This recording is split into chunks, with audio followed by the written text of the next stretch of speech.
Setelah ditetapkan sebagai Ketua Umum Partai Demokrat hasil KLB Sumatera Utara, desakan mundur ditujukan pada Muldoko yang saat ini menjabat sebagai Kepala Staf Kepresidenan.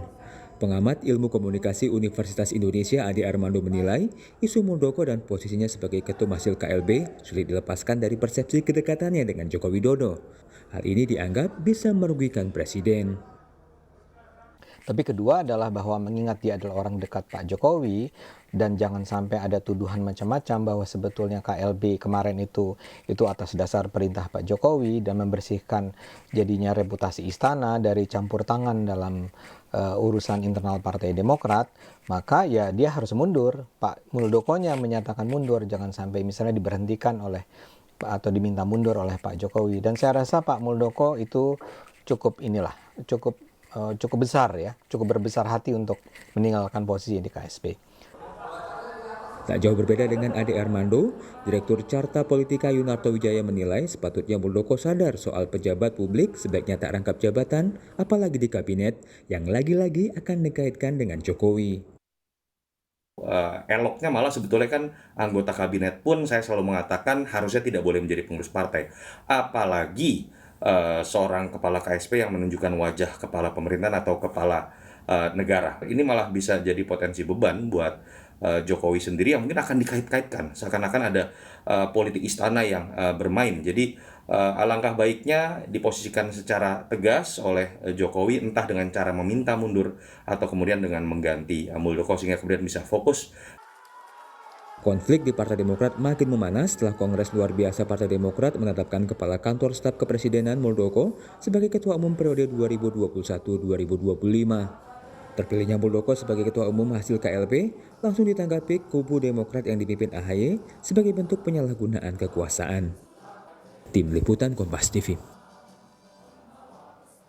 Perbincangan soal desakan yang ditujukan pada Kepala Staf Kepresidenan Muldoko setelah menjabat Ketua Umum Demokrat hasil KLB akan dipandu oleh rekan Cindy. Cindy. Baik, terima kasih Astrid.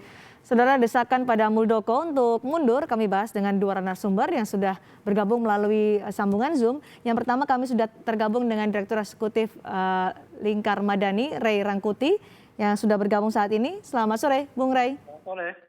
Baik, Bung Ray, nanti kita juga akan berbincang dengan Pak Ali Ngabalin ya, tapi kita masih menunggu sambungan komunikasi dengan tenaga ahli utama Kantor Staf Presiden Ali Muchtar Ngabalin. Saya ke Bung Ray bertanya, karena saat ini sudah banyak sekali desakan mundur kepada Muldoko setelah ia terpilih di KLB Sumatera Utara, versi KLB Partai Demokrat ini. Kalau menurut Anda, haruskah Muldoko mundur? Sebetulnya lebih banyak keberatan orang bukan pada kiprah politiknya. Gitu. Kalau kiprah politiknya tentu saja itu murni merupakan hak dari Pak Muldoko. Kita kan nggak bisa menghambat-hambat beliau mau jadi apapun kan. Tetapi setiap pilihan politik itu memang selalu memiliki implikasi. Nah misalnya ketika kita ingin menjadi ketua partai, kalau tidak salah dahulu komitmennya ya ketua partai sebaiknya tidak ikut serta di dalam kabinet gitu, ataupun berada dalam lingkaran kekuasaan Pak Jokowi gitu. Meskipun kemudian kalau kita lihat di periode kedua ini, komitmen itu banyak terlanggar karena ya di sana ada ketua partai yang itu juga anggota kabinet dan seterusnya. Itu tentu saja patsun pertamanya. Patsun keduanya saya kira lebih pada aspek soal bagaimana Kongres Luar Biasa kemarin itu dilihat. Ya. Jadi mungkin lebih banyak persepsi orang melihat bahwa tata cara ke ALB-nya itu jauh dari prinsip-prinsip yang sesuai dengan etika demokrasi. Pertama tentu saja memverifikasi soal data para peserta, gitu. Apakah peserta itu benar atau tidak. Gitu. Yang kedua adalah, ini menurut saya yang paling fundamentalnya itu, saya kira tidak muncul argumen dan alasan yang sangat betul-betul kuat mengapa KLB itu harus dilakukan. Saya kira kalau kita berkaca dari konstitusi dalam hal ini ADRT Partai Demokrat, setidaknya mungkin ada 3 argumen lah. Pertama adalah ketua umumnya tidak dapat melaksanakan tugas. Kedua, ketua umumnya melakukan tindakan yang sangat tercela gitu ya. Atau yang ketiga, ketua umumnya misalnya melakukan tindakan yang dianggap Jadi argumen-argumen seperti ini juga nggak muncul di dalam KLB. Jadi kalau Bung Rey, kalau KLB ini sudah terjadi versi Sumatera Utara, di sana Muldoko kemudian terpilih, haruskah mundur? Singkat saja sebelum saya akan ke Pak Ali Mutar Ngabalin. Saya kira kalau di pertimbangan etik ya Oke. bukan mundur, jika penting bahkan dimundurkan oleh Presiden Jokowi gitu. Dimundurkan. Baik, baik sudah bergabung bersama kami Pak Ali Mutar Ngabalin. Pak Ali Mutar Ngabalin, selamat sore, Pak Ngabalin. Ya, selamat sore. Baik, Pak Ngabalin tadi. Assalamualaikum warahmatullahi wabarakatuh. Waalaikumsalam warahmatullahi wabarakatuh. Sebagai ahli utama kantor staf Presiden, Pak Ngabalin, kalau tadi Bung Rey menyatakan nggak perlu mundur, malah harusnya dimundurkan oleh Presiden Joko Widodo kalau ini sudah terpilih sebagai ketua umum versi KLB, meskipun baru versi KLB. Apakah sudah ada rencana dari Pak Muldoko untuk mundur atau dimundurkan dari istana? Pakai undang-undang ngomongnya. Hmm. Undang-Undang Dasar tahun 1945 pasal 4 menjelaskan bahwa Presiden itu memiliki kekuasaan pemerintahan. Undang-Undang 39 menjelaskan tahun 2008 itu menjelaskan tentang Presiden bekerja diangkat, dibantu oleh para menteri. Presiden memiliki kewenangan untuk mengangkat dan memberhentikan para pembantu para menterinya. Jadi diksinya mesti dirubah, Bung Rai. Itu mesti dirubah supaya apa? Supaya masyarakat juga tercerahkan. Tidak ada istilah dimundurkan. Nah, poin pertama. Poin yang kedua, saya tidak berbicara tentang internal masalah KLB atau Demokrat.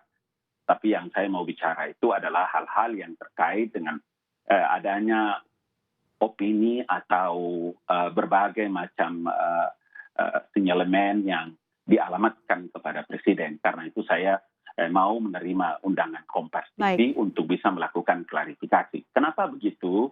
Agar kita juga orang-orang yang mengerti tentang keadaan ini bisa memberikan pembelajaran kepada masyarakat Indonesia. Kalau itu demikian, Pak Ngabalin, apa reaksi dari Pak Muldoko ketika banyak desakan Pak Muldoko mundur saja dari KSP ketika nanti ketika sudah dipilih sesuai dengan KLB Sumatera Utara di Partai Demokrat?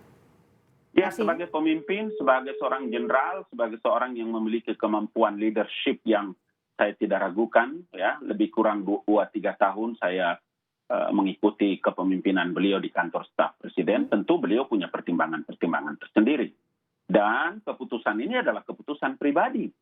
Tidak ada urusannya dengan keputusan keterlibatan Presiden atau pemerintah, bahwa nanti kemudian ada konsekuensi-konsekuensi yang harus beliau sebagai pembantu Presiden kemudian melapor kepada Bapak Presiden, ya itu nanti aja. Kita tidak masuk dalam wilayah itu. Oke, jadi belum ada reaksi sama sekali ya, meskipun ada desakan. Bung Rey? Boleh.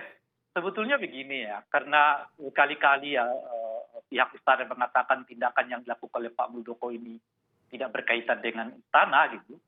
Tapi bahwa kemudian istana yang memberi kesempatan, ya, peluang, ya, tidak melakukan koreksi, bahkan sekarang misalnya tidak melakukan pemunduran terhadap yang bersangkutan, sulit memang untuk mengatakan bahwa istana ya bersikap independen dalam kasus ini gitu loh kira-kira itu.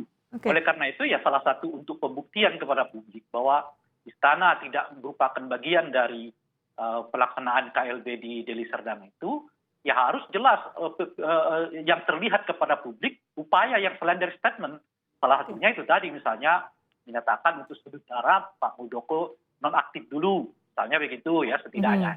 Itu menandakan bahwa betul-betul istana tidak sedang berada dalam persoalan yang terkait dengan Bung Rey, ini. Bung Rey, apa konsekuensi jika Muldoko tidak mundur? Ya, saya kira akan sulit bagi istana untuk tidak menyeret untuk membersihkan diri bahwa mereka bukan bagian dari persoalan ini gitu. Lebih-lebih nanti misalnya kalau masuk ke Dekumham, di Dekumham misalnya terjadi sesuatu yang unpredictable gitu ya. Nah, itu makin menguatkan sinyalemen bahwa istana ya mungkin berada dalam lingkup peristiwa ini gitu. Itu tentu pengamatan dari luar, tentu Bung Ali Ngabalin bisa menolak itu gitu. Tapi maksud saya apa pembuktiannya gitu loh kira-kira. Kan kalau misalnya istana betul-betul tidak berada dalam hal ini, saya kira dengan sangat mudah Pak Jokowi mengatakan, Pak Muldoko mohon maaf Anda nggak usah datang ke Deli Serdang kemarin misalnya begitu ya.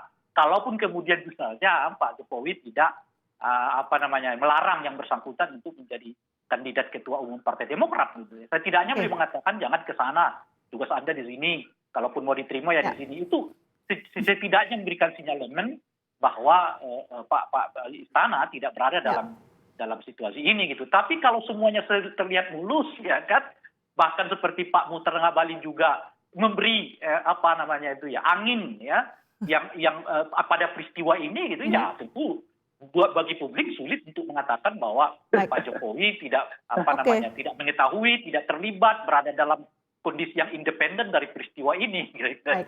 Kalau tidak mundur akan membebani Presiden Joko Widodo. Nanti saya akan minta tanggapan dari Pak Ali Muhtar Ngabalin selepas jeda. Tetap bersama kami di Kompas Petang.